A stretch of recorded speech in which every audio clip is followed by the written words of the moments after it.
sa veľa hovorí, že niektoré odbory už vôbec nebudú podstatné, že zaniknú. Sú to napríklad IT odbory alebo medicínske odbory, prípadne aj učiteľstvo ako také.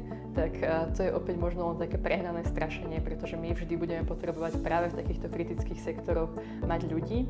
Je pravdou, že umelá inteligencia dokáže napríklad generovať kód a pomáhať tak programátorom, avšak určite ich nedokáže nahradiť, pretože stále potrebujeme ľudí, ktorí budú vedieť ten kód skontrolovať. Tá umelá inteligencia robí chyby, robí ich naozaj veľké množstvo, nedokáže úplne spoľahlivo poznať možno to prostredie tej firmy, pre ktorú ten kód sa píše a podobne.